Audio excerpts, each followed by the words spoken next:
നമ്മുടെ ഇവിടെ ഞാൻ CIG-ക്കാര് ചാരിറ്റി ഇൻവെസ്റ്റിഗേഷൻ ഗ്രൂപ്പൊക്കെ ഒന്നുമില്ല മക്കളെ.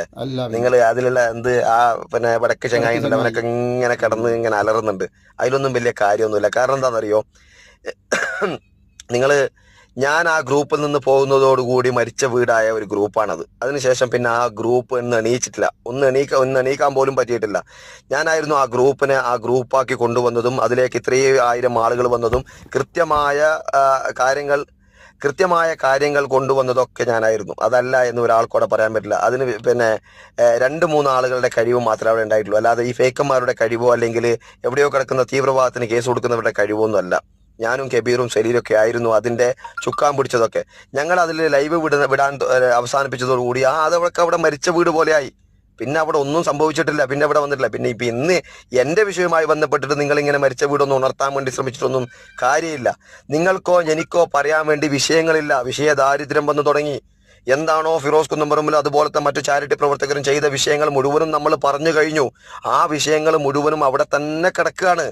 എവിടെ ഞാൻ കഴിഞ്ഞ മാസം ഞാൻ അവസാനമായിട്ട ലൈവില് ഏകദേശം 4500 മുതൽ 5000 വരെ കമന്റുകൾ വന്നിട്ടുണ്ട്. ആ കമന്റിൽ 4000 കമന്റും എന്നെ വിളിച്ച തെറികളാണ്. ഐദറിനെ പിന്നെ എന്തോ കൈമടക്ക് കൊടുത്തിട്ട് ഫിറോസ് ഒക്കെ കൂട്ടി എന്നാണ് പറയുന്നത്. നിങ്ങൾ എന്റെ പ്രിയപ്പെട്ടവർ, അങ്ങനെ നിങ്ങൾ പറഞ്ഞു നടക്കുകയാണെങ്കിൽ അപ്പോഴും നിങ്ങൾ ഫിറോസ് കള്ളനാണെന്നാ പറയുന്നത്. ഫിറോസ് ചാരിറ്റിയിൽ പ്രശ്നം ഉണ്ടാക്കിയെന്നാ പറയുന്നത്. ഫിറോസ് ചാരിറ്റിയിൽ ഉടായ്പ നടത്തിയെന്നാ നിങ്ങൾ ഈ പറഞ്ഞു വരുന്നത്. അതുകൊണ്ട് എന്റെ പ്രിയപ്പെട്ടവർ, അങ്ങനെ നിങ്ങൾ തന്നെ പറഞ്ഞു നടക്കരുത്. അത് മോശമാണ്. കാരണം ഐദറിന് എന്തെങ്കിലുമൊക്കെ കൊടുത്തു എന്നുണ്ടെങ്കിലും ഐദറാണ് പരാജയപ്പെടുന്നത്. പക്ഷെ ഫിറോസ് പരാജയപ്പെടുന്നില്ല. അവിടെ ഫിറോസ് പരാജയപ്പെടുകയാണ് ചെയ്യുന്നത്. ഫിറോസ് വിജയിക്കുന്നില്ല. നിങ്ങൾ അത്തരം നിലപാടുകളായിട്ട് പോകരുത്. നിങ്ങൾ നിങ്ങളുടെ നിലപാടിൽ തന്നെ നിൽക്കുക. അപ്പോൾ ഒരാൾ അസുഖമായിട്ട് വയ്യാതെ കിടക്കുമ്പോൾ അയാളെ കാണാൻ വേണ്ടി എന്നോട് ഈ മറുനാടനിലെ ന്യൂസൊക്കെ വന്നതിന് ശേഷമൊക്കെ ഫിറോസ് നിരന്തരം ചോദിച്ചിരുന്നു, എന്താണ് കാര്യങ്ങൾ, ഇങ്ങനെ ഇത്രയൊക്കെ സംഭവിച്ചിരുന്നു ഒക്കെ ചോദിച്ചിരുന്നു. അതുമായി ബന്ധപ്പെട്ട് പലപ്പോഴായിട്ട് വിളിച്ചിട്ട് നിങ്ങൾ വലിയ പുലിയൊക്കെ ആവും, പക്ഷെ ഞാനതല്ല. പക്ഷേ ഐതർച്ച, നിങ്ങൾക്കൊക്കെ ഞാനെന്തെങ്കിലും ചോദിച്ചു കഴിഞ്ഞാൽ തെറി വിളിക്കാനേ പറ്റുള്ളൂ.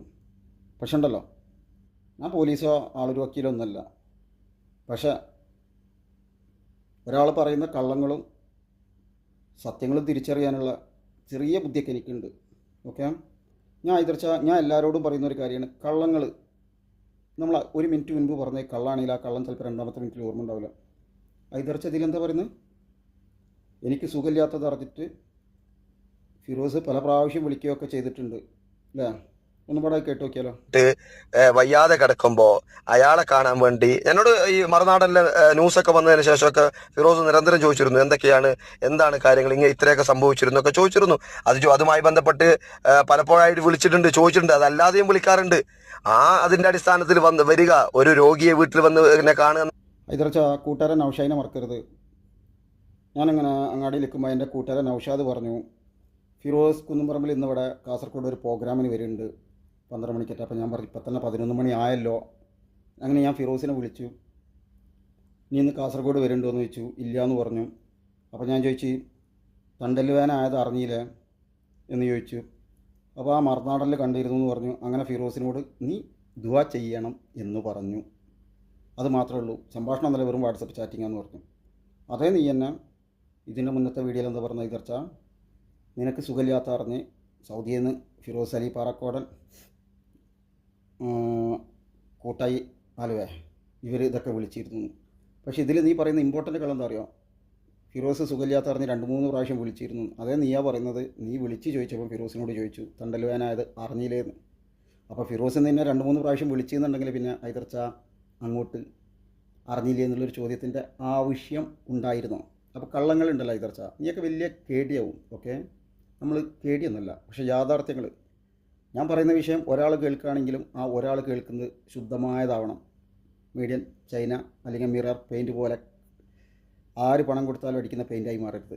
കബീർ മുമ്പാന്റെ കയ്യിൽ നിന്ന് കഴിഞ്ഞ 2 മാസത്തിന് മുമ്പായിരിക്കണം ഞാൻ സൂക്ഷിച്ചിരുന്നു. ഞാൻ ഒരു മെസ്സേജ് ചെയ്യുകയോ വിളിക്കുകയോ ഒന്നും ചെയ്തിട്ടില്ലായിരുന്നു.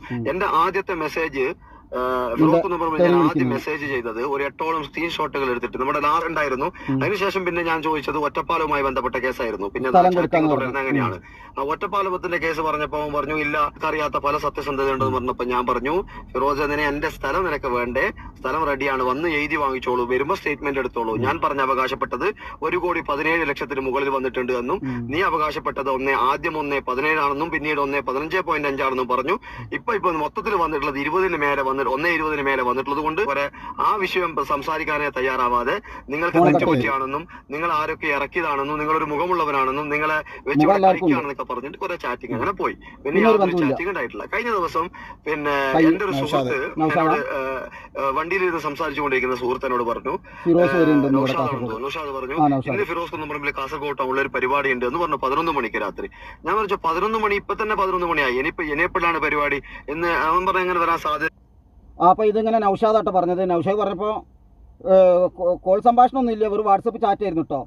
ഇങ്ങനെ ഫിറോസിനെ വിളിച്ച് അന്വേഷിച്ചു, നീ ഇന്നിവിടെ വരുന്നുണ്ടോ, എനിക്ക് തണ്ടല്ലേന അറിഞ്ഞില്ല, ദുആ ചെയ്യണം എന്നൊക്കെ പറഞ്ഞിരുന്നു. പക്ഷെ അങ്ങേപ്പുറം പറഞ്ഞു ഓക്കെ ഏതായാലും നിങ്ങൾ തന്നെ ഒന്ന് കേട്ട് വെച്ചിട്ടോ. ആയിതർച്ച എത്ര നിഷ്കള അങ്ങനെ വെറുതെ ഇൻഫർമേഷൻ ഞാൻ പറഞ്ഞു ഇപ്പൊ ഞാൻ ക്ലിയർ ആക്കി തരാന്ന് പറഞ്ഞു. ഞാൻ പിന്നെ ഫിറോസിനോട് ചോദിച്ചു, ഫിറോസ് നീ ഇന്ന് രാത്രി കാസർഗോഡ് വരുന്നുണ്ടോ? ഇല്ലാന്ന് പറഞ്ഞു. എന്താന്ന് ചോദിച്ചു. ഞാൻ പറഞ്ഞു ഒന്നുമില്ല, ഞാൻ ഒരാൾ ഇവിടെ വേറൊരാൾ അങ്ങനെ ഒരു വാദം പറഞ്ഞുകൊണ്ട് വന്നു. അങ്ങനെ ആ വിഷയവുമായി മുന്നോട്ട് പോയിക്കൊണ്ടിരിക്കുന്ന സമയത്ത് പിന്നെ ഫിറോസ് കുന്നപ്പറമ്പിലോട് ഞാൻ പറഞ്ഞു ഡിസ്ക് വേദനയായി കിടത്തത്തിലേക്ക് ആയത് അറിഞ്ഞിട്ടില്ലേ ചോദിച്ചു. അറിഞ്ഞു, ഞാൻ മറ്റേ മറുനാടൻ മലയാളിയൊക്കെ ഞാൻ കണ്ടായിരുന്നു പറഞ്ഞു. അതിന്റെ പ്രശ്നത്തിലാണ് ഉള്ളത്, പിന്നെ ദുആ ചെയ്യണമെന്ന് പറഞ്ഞു. ഇവരോട് കറക്റ്റ് ആണ്, അവനെ വിളിച്ചു പറഞ്ഞതോ ഒന്നുമല്ല, വാട്സപ്പിലൂടെ അവനോട് പറഞ്ഞു ദുആ ചെയ്യണം. സാധാരണ നമ്മുടെ മുസ്ലിം കമ്മ്യൂണിറ്റിയിലെ ആളുകൾക്ക് കൃത്യമായി ഐതർച്ച മുസ്ലിം കമ്മ്യൂണിറ്റി ഒന്നും പ്രശ്നമല്ല. ഐതർച്ച ഇപ്പം മുൻപ് പറഞ്ഞ വോയിസ് കേട്ടല്ലോ, നിന്റെ തണ്ടൽ വേൻ അറിഞ്ഞിട്ട് ഐദർ മധൂറൊക്കെ അല്ല ഫിറോസ് കുന്നപ്പറമ്പിൽ 2-3 പ്രാവശ്യം വിളിച്ചു എന്ന്. അപ്പം അത് മാച്ച് ആവുന്നില്ലല്ലോ ഐതർച്ച. ഒരു കണക്കൂട്ടൽ ഞാൻ കണക്കൂട്ടിയിട്ടില്ല, അവൻ വരുന്ന കാര്യം ഞാൻ ശ്രദ്ധിച്ചിട്ടില്ല, ഒന്നുമില്ല. അപ്പൊ പിന്നെ കാഞ്ഞങ്ങാട് ഇവിടുന്ന് ഏകദേശം 30 കിലോമീറ്റർ ബോർഡർ പാസ്സായപ്പോ കയ്യൂം മാന്യ എന്ന് പറയുന്ന വ്യക്തി, അതായത് എന്റെ സുഹൃത്താണ് കയ്യൂം മാന്യ, ഫിറോസ് കുന്നപ്പറമ്പിന്റെ സുഹൃത്താണ് കയ്യൂം മാന്യ എന്നെ വിളിച്ചു. സാധാരണ എന്തെങ്കിലും ആവശ്യങ്ങളൊക്കെ വിളിക്കുന്നുണ്ടാണ്. കഴിഞ്ഞപ്പോ എന്റെ കൂടെ ഒരാളുണ്ടെന്ന് പറഞ്ഞു. ഞാൻ ആരാന്ന് ചോദിച്ചപ്പോ നേരെ ഫോൺ വാങ്ങി. ഫിറോസ് പറഞ്ഞു ഫിറോസ് ആടാ ഞാൻ പറഞ്ഞു. ഞാൻ പറഞ്ഞു നിങ്ങൾ ഇന്നാണല്ലേ വരുന്നത് പറഞ്ഞാൽ ഇന്നാണ് വരുന്നത് പറഞ്ഞത്. പിന്നെ നീ വീട്ടിലുണ്ടോന്ന് ചോദിച്ചു. ഞാൻ പറഞ്ഞു വീട്ടിലുണ്ട്, ഞാൻ അങ്ങോട്ടേക്ക് വരട്ടെ, എന്തെങ്കിലും ബുദ്ധിമുട്ടുണ്ടോ എന്ന് ചോദിച്ചു.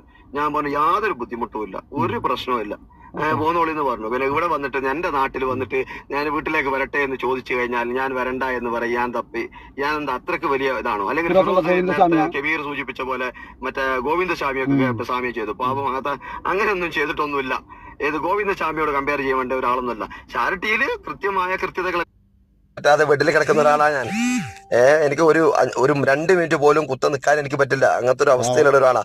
അപ്പൊ ഒരാളെ കാണാൻ വരുന്നത് വലിയൊരു പ്രശ്നമൊന്നുമല്ല. അപ്പൊ അതുകൊണ്ട് നൗഫൽ കൊല്ലിയത്ത് ഞാൻ പറഞ്ഞുകൊണ്ടിരിക്കാണ്, വേറെ വിഷയമില്ല പറയാൻ വേണ്ടി. അപ്പൊ അതിന്റെ പ്രിയപ്പെട്ടവരെ അതോ പിന്നെ പറഞ്ഞു വരുന്നത് പിന്നെ ആരെങ്കിലുമൊക്കെ പിന്നെ വീട്ടിൽ വന്ന് എന്ന് കരുതിയിട്ടൊന്നും നിലപാടിൽ മാറ്റങ്ങളൊന്നുമില്ല. അതുകൊണ്ട് CIG-കാരൊക്കെ നിങ്ങൾ ആഘോഷമാക്കുന്നത് ചത്ത വീടൊന്ന് എണീപ്പിച്ച് നടത്താൻ വേണ്ടി മാത്രമാണ് എന്ന് എനിക്ക് എൻ്റെ പ്രിയപ്പെട്ടവരോട് പറയാനുള്ളൂ. Thank you, by.